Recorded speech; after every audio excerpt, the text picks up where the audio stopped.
So 2.5 years ago, Jason and I and one other friend at Jubilee, we were invited to this prison for a volunteer program. This volunteer program is called Defy Ventures, and the purpose of it is to train these inmates, these prisoners, to be entrepreneurs after they got out of prison. So it gathered all these businessmen and women from all over California and bring them to this prison to mentor these prisoners. And on the way there, I'm thinking to myself, okay, I've never been to prison, but we're literally going to go into a prison in a room with like, murders and fraudulent people who've committed abuse, like people who've done violent crimes and felonies. So I'm thinking to myself, okay, let's go in there and just have a thick skin. These guys are going to be tough. We've got to kind of get on their level and see what happens. The first thing that happens when we walk in there is they have formed a tunnel going like this to welcome us with like bright smiles on their faces. And they had stickers on their clothes, and I'm not talking about like hardcore dude stickers, I'm talking about like hearts, like diamonds, and like smiley faces. And we started talking to them, and they were asking us about our life experiences and how we got into the business and things like that. And they were so warm and tender. It was incredible. And like an hour or two later, they were pitching us their business ideas, and a lot of them were like our age, like early 20s, mid 20s, and wanting to do these businesses. And some of them were like incredibly nervous and like stammering. Like, it was, in a way, it was so beautiful to see because they were so earnest and they cared so much about wanting to give back to society and do something good after they were released. And the reason I mention that story is because I think as we get older and we mature, you realize how dynamic people are. Someone can have killed someone, but also have an incredibly tender heart.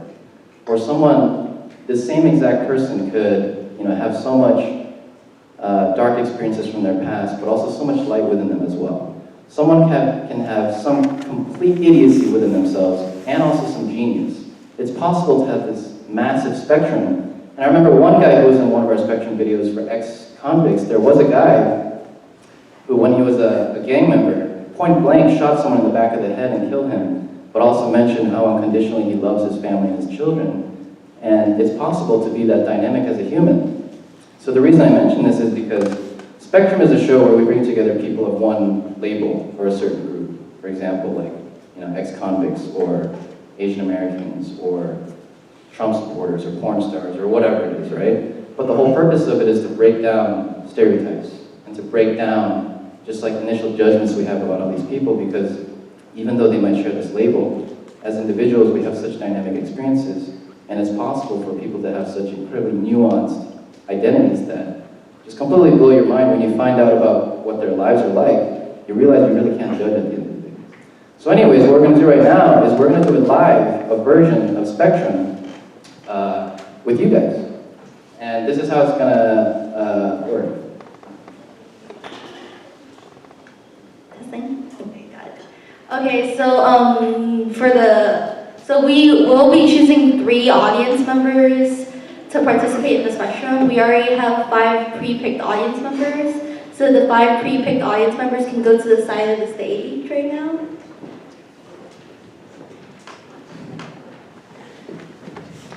So if you're interested in participating in this Spectrum,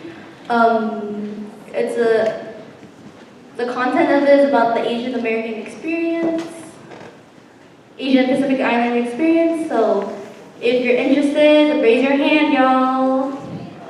We'll be choosing 3 people.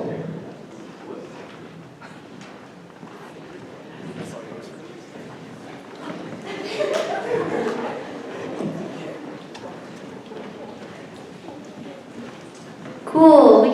Well, that was really quick. Since we chose the 3 people, we'll be moving into our raffle.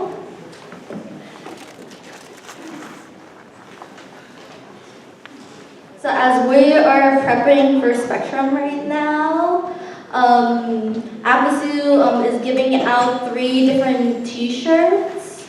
So if you have a piece of paper under your seat that says like APASU, then like come up here.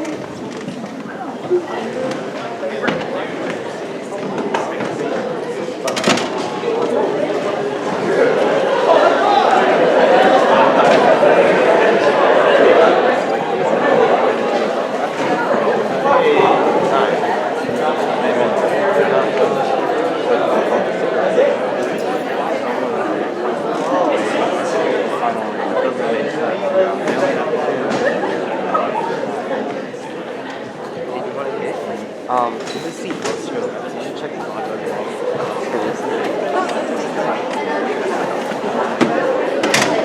Oh, damn. So is the third one? No one can find the third one? Okay, so I'll have, We have a raffle winner.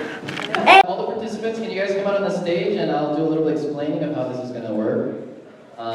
So usually in our show, Spectrum, we have 6 people come out, and what happens is this. Everyone starts on the middle line here, and I'll read a prompt. For example, I like the color red. If you strongly disagree, then you go on the strongly disagree line. If you just disagree, then you go here. If you somewhat disagree, you go here. You're not allowed to stand in the middle. Somewhat agree, and then strongly agree. Okay, so everyone line up on the the middle line right here. There you go, single file. And before we actually get into this, we're just gonna do a little priming because the entire purpose of this series is to, hold a space where we can be vulnerable and not, be judgmental, right? So, you guys down to do a little vulnerability experiment? Yeah? Okay, so before we start, find 2 people next to you or close in your vicinity that preferably you don't know, okay? And before we do that, everyone hold your arm up. We're going to do a little oath before we begin here. Repeat after me, okay? I solemnly swear to be vulnerable, to stand in my personal truth, and not come from a place of judgment. Got it? Okay. What I want you to do is turn to 2 people close to you, and you guys can do this on the stage as well. And we're going to share a little conversation and just break the ice a little bit and do a sample prompt of what might happen, the kind of prompt that I'll ask over here. Does that make sense? I'm going to give everyone 3 minutes, and you're just going to talk about this question. And you swore right now to be vulnerable, to stand in your truth, and also not to come from a place of judgment. But standing in your truth, that's the important part. Okay? You ready for this? Okay. 3 minutes to just discuss this question with the 2 people close to you. My family or I have a problem saying the words, I love you. I'll give you guys 3 minutes to discuss, and we'll come back after that. My family or I have a problem saying the words, I love you. Remember to speak your truth and be vulnerable.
30 seconds left. Is there anything on your mind that you have not shared?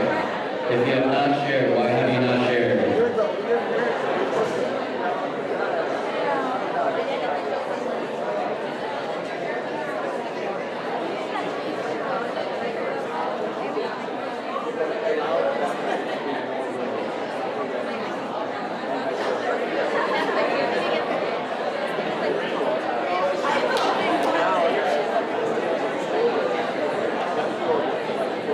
Okay, let's slowly bring it to a close.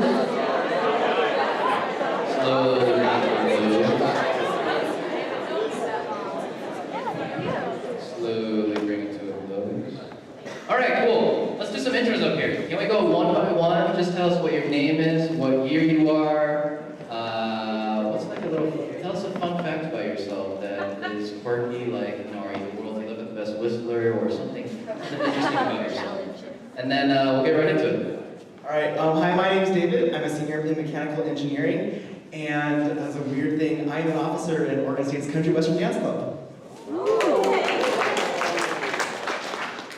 Hi, my name is Laura. I'm a sophomore studying computer science, and a fun fact about myself is I was born in Burnaby, British Columbia, so I have dual citizenship in Canada. Hi, my name is Ethan. I am a freshman at UO. I'm studying journalism. My weird hidden talent is I can move my tongue and make like a clover, like my heart.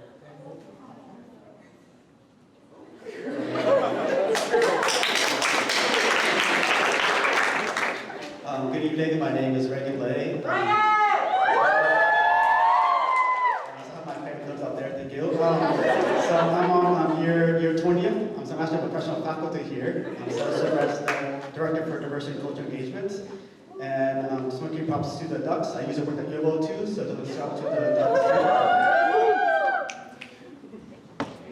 Thanks, Reagan. My name is Janet, and I'm the Director of Education Opportunities Program, and I didn't finish school a long time ago, so I don't have a year. And maybe I was going to steal Reagan's fun fact. So I have 2 degrees from Oregon State and 1 from the UO. So platinum. Hi everyone, my name is Abby, and I just recently graduated from OSU this past spring, so I'm an alumni now. And a fun quirky fact is I can say the alphabet backwards.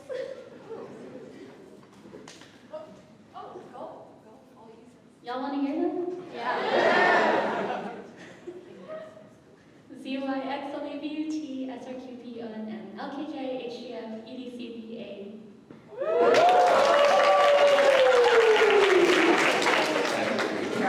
Hi, I'm Raina. I'm a senior studying bioengineering pre-med, and a fun fact about me is last year I was the president of Puyo Hawaii at Oregon State.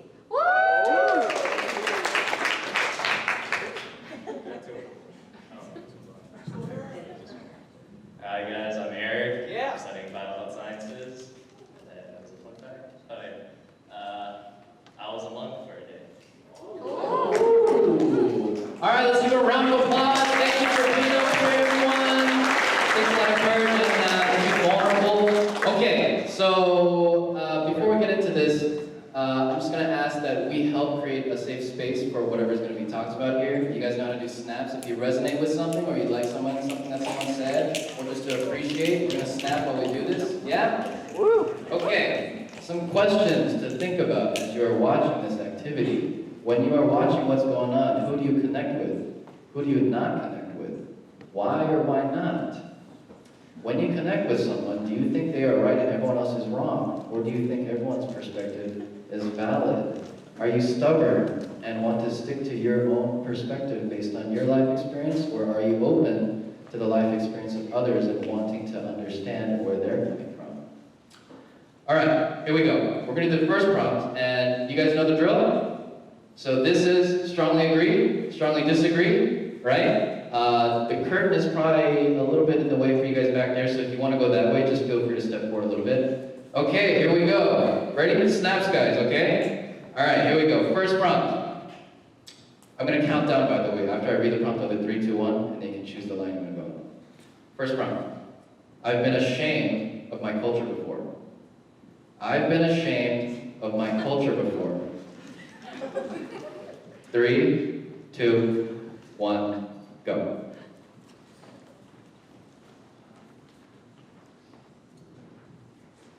All right. I'm gonna try and have everyone speak in each round. So if you guys want to kind of ping pong and start a conversation, this is not just me kind of guiding it, but I want you guys to speak your own truth too. So why don't we start with David? All right, so this is somewhat disagree. For the most part, I think I felt fairly comfortable in my Asian American heritage. I'm first gen, but there's definitely been times where it's you do feel a little bit different, and there's times where, at least for me being Asian American, sometimes because I really consider myself more second gen in how I view the world and how I interact with people. So sometimes it's like it's awkward sometimes interacting with those who I deem to be more Asian than me, or people who I deem to be, I guess, more white than me, and knowing how to navigate that. You want to have any thoughts on that, or story you want to respond to?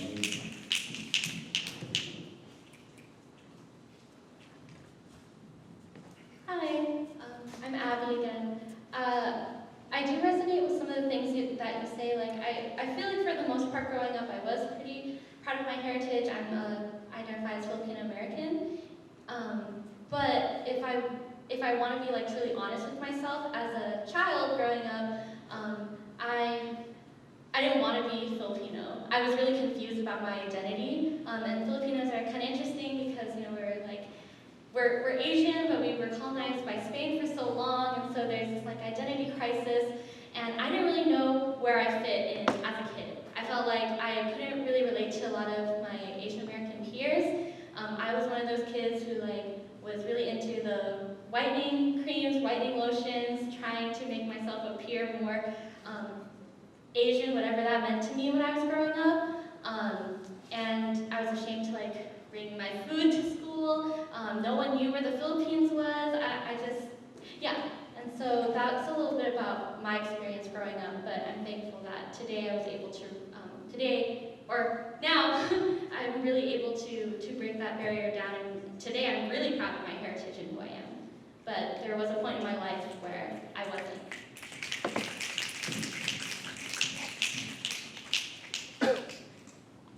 Hi, I'm Laura again, and I definitely resonate with a lot of what Abby and David said. I think a lot of where I feel ashamed just comes from where I grew up. So I grew up in a predominantly white neighborhood, and there are no kids on the block. No one else was Asian, American, Canadian, and there's no one else I could really relate to.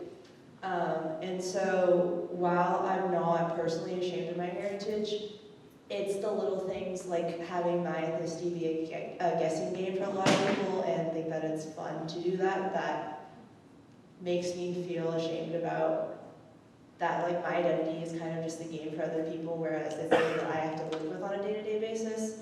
And just small things that Abby said, like being ashamed about what kind of food I'm eating and having the language barrier between what my parents want to say to me, to my friends, and then having to translate back and forth between that. It's a heavy burden to carry, and a lot of people who aren't part of different ethnicities or backgrounds just can't relate to that struggle and burden of having to do that. See, for me, I'm Cambodian, and I love my country, and I don't know how to word it, but I feel like my people come from a place that they've had plenty of struggles, and I'm proud for what they've done, and I don't know how to word it. It's just, yeah. You're doing great. Thank you, Jen. How about Jen or Reagan? Thanks for calling us out. But I'm standing here because I grew up in Beaverton, Portland area. So I went to Westbury High School, which was predominantly white high school, and it was middle upper class. And being Vietnamese American, we kind of grew up in the kind of lower middle class family in a sense. So being in that space, I was proud of being Vietnamese in a sense, but being in a space of wealthy white kids and Korean students, I always want to be why can't I be like them? Why can't I be wealthy and have all these means of success like them? And why is my parents working class and now owning a business?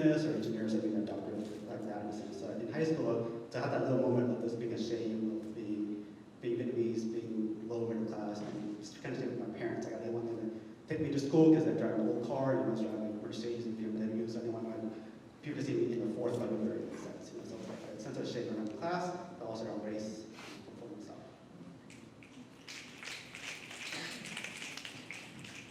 I had the good fortune, I guess, to grow up in Eastern Oregon, which everyone thinks is only white folks. And, yeah, right, Eastern Oregon. Oh, yeah, okay, yeah. Which everyone thinks is only white people, but I had the good fortune to grow up near Ontario at a time when there was a huge population of Japanese Americans in the area who settled there after World War II. So I grew up in an area of Eastern Oregon that I thought was typical for Oregon, where like a third of us were Japanese American, and I found out, no, that's not like Oregon at all. But I got to grow up within a community that was big and strong and gave us strong identities. I mean, we dealt with stuff in school, but our church was great, so.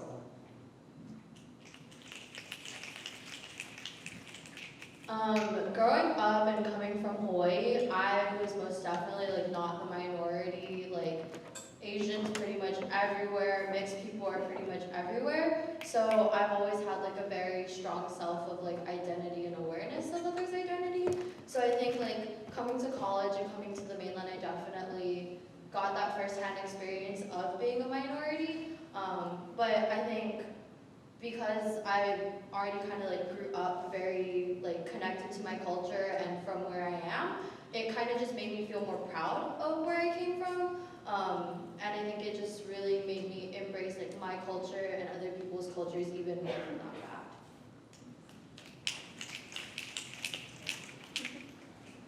For me, I was a different kid because like, well, I mean, like most of you, like he said, his four choices were doctor, lawyer, business person, or engineer. I never really wanted to be a doctor because, you know, I'm scared of blood and all.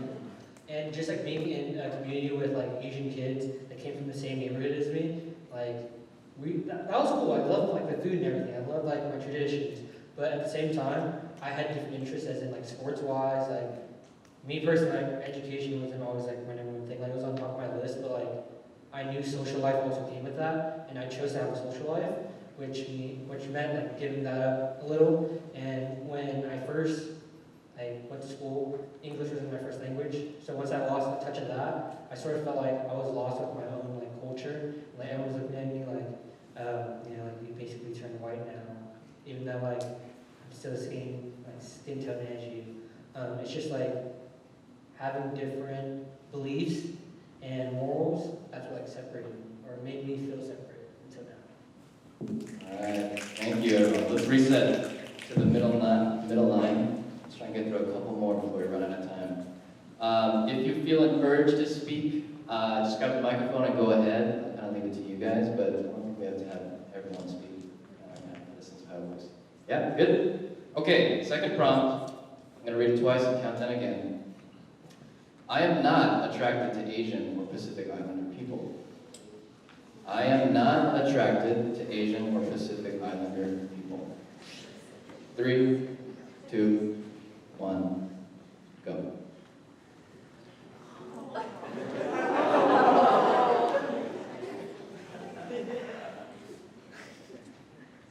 Go to Mike David. So, hold on. The question, just about, okay, it's like, I am not, yeah, so I'm between somewhat and strongly free. Yeah, I've had crushes on Asian girls in the past, but predominantly they tend to be white girls. So, yeah.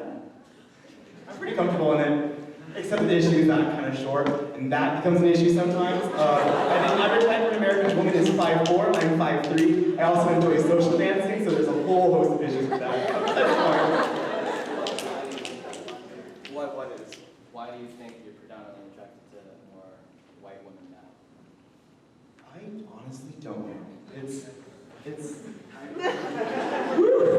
No, I don't think I can really give you necessarily just a strong answer. I think, which is interesting because you think that, you know, sometimes if you share like more of like the same cultural heritage, like not having to explain like sometimes like how our parents work or like how they can communicate, you would think that, or like something for me which I'm still struggling to this day is like, boy, I love my Asian food so much, and if I should learn how to cook it because, you know, it's something that I really value, and So I don't actually have a good answer. It's just something about my brain chemistry. I don't know. It's more a natural inclination. Yeah, absolutely. Thanks for sharing.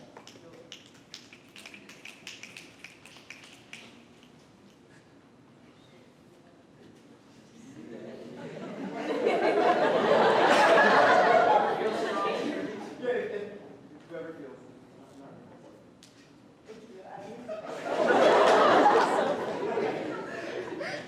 Alright, so I'm in the strongly disagree and somewhat disagree because, you know, my last few crushes have been Asian, but then, you know, Latina's kind of getting to me, but...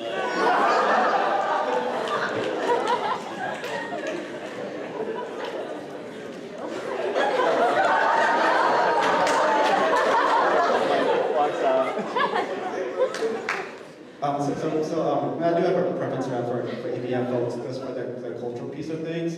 But the funny thing is that I grew up kind of avoiding dating, because I'm Vietnamese American, but I really avoided dating someone who's Vietnamese and also someone who's Catholic. And the reason for that is for me because like everyone knows everyone, and I didn't want everyone to know about business in a sense, especially in this community in Portland. But everyone knows everyone, so I didn't want people to know about what's going on, so I really avoided these folks. And also just Catholic is I'm not religious at all. A lot of my friends are just Catholic folks, for me it's just religious, and I wasn't very engaged in that piece.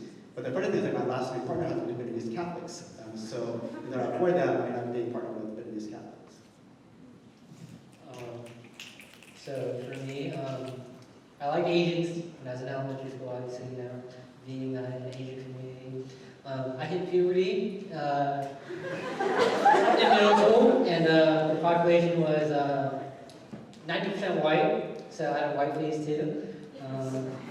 And then in high school, I learned it's all about personality. It's all about personality. But I'm not gonna lie, I personally am more attracted now to like light skins. Like you said, there's a Latina face too. Yeah. Right now, I'm into Italian girls. That's just the honest trend. Yeah, next to the face in life. Okay, so I was originally strongly disagree, but I guess I can only somewhat disagree because I've only dated white people. So, full disclosure. But honestly, this is something that my friend and I debate about a lot, is just like attraction to Asians versus white people and how that kind of happens, and it's a very messy debate that happens every time, so it's kind of annoying. But I also think it's partly because I just grew up in a white neighborhood, so I didn't have the chance to meet as many people, if that makes sense. Yeah. Let's go ahead and reset. Try and get through two more before we're out of time here. Okay, two more prompts. Here we go. Next prompt. People of API descent experience privileges that other people of color do not. People of API descent experience privileges that other people of color do not. 3, 2, 1, go.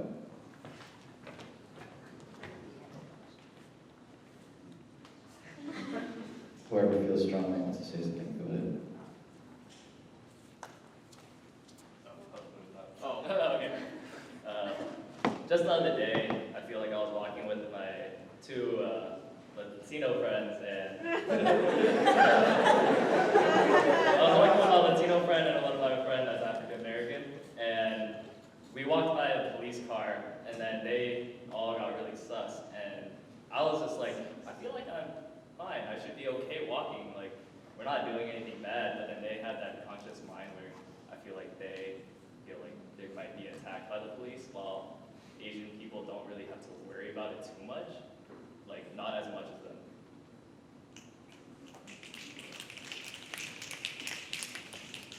I guess alongside that is, even though the stereotype that, oh, Asians are smart isn't great, we don't see the opposite of assuming the worst in us. Like, people assume the best in us, which is a double-edged sword in and of itself, but that also speaks volumes to what we get afforded to on a day-to-day basis, that we don't have to worry about people assuming the worst in us, if that makes sense.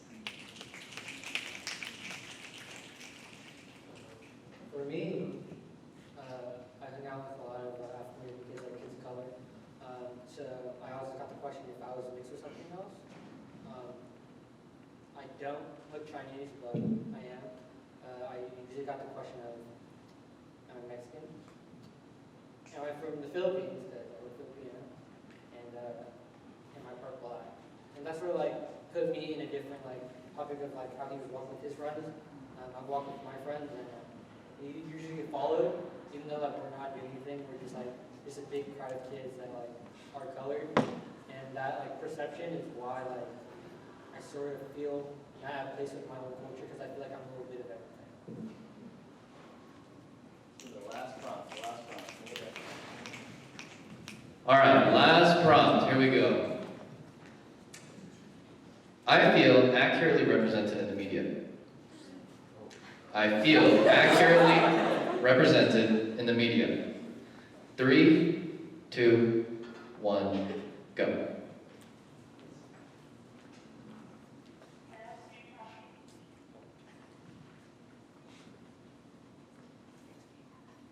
I want to hear from strongly disagree first.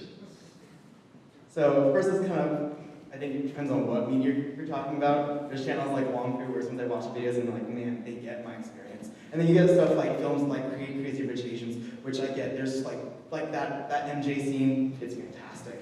But you see like this whole thing of like, when I watch that film, some of my Asian friends love like, this is amazing, like representation. And I'm sitting there going like, as an Asian American, I cannot connect really with this film personally. I'm not some rich Singaporean dude with a British accent and a great body.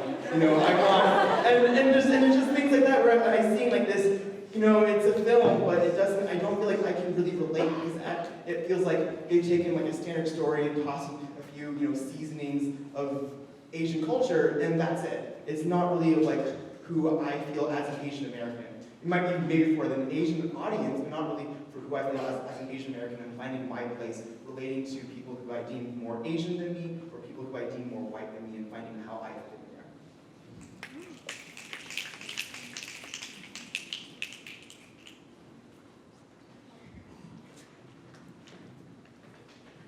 I picked the somewhat disagree.